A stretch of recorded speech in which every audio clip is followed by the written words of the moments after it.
Lessons from Mother Earth by Elaine McLeod. Illustrations by Colleen Wood. Grandma said, "Tess, are you hungry?" "No," I said. Grandma said, "Tess, are you busy?" "No," I said.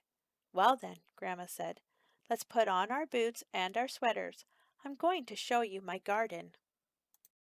We must take a small knife. We must take a small bucket for you, and my favorite old birch bark basket that my Aunt Lucy left me.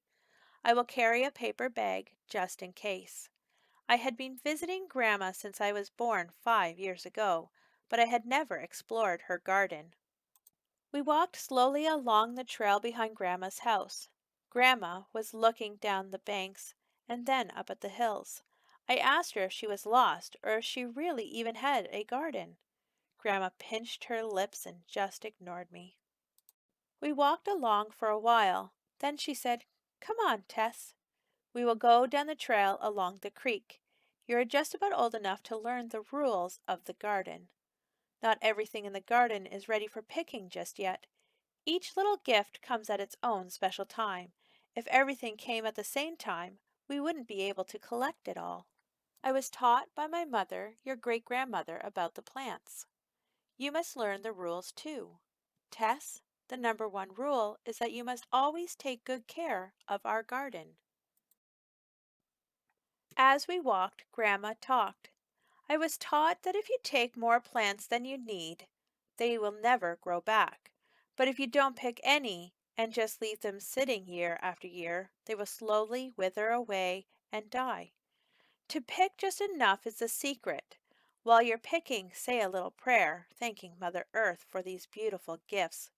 Be careful, Tess, that you don't trample the bushes, especially the berry bushes. Once they are trampled and broken, they don't grow again. Tess, you must always take care of our garden. Never throw rubbish around.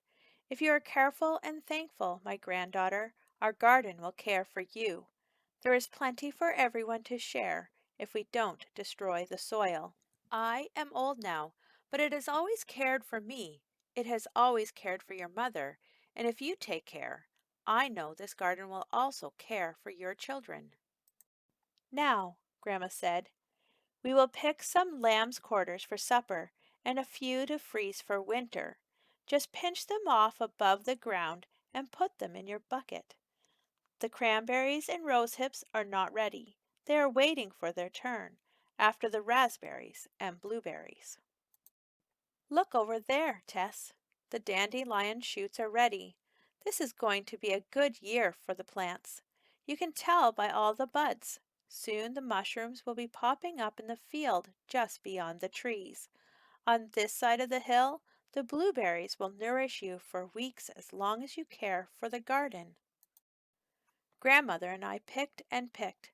The sun shone down on us in the garden. I could hear Grandmother talking a little to herself, a little to me, and a little to Mother Earth. "Grandma, you sure have a big garden, and now I know where your garden is." Grandma just pinched her lips and kept on picking. I whispered, "Thank you, Mother Earth. Thank you for sharing, and mostly, Great Spirit, thank you for such a wise grandma."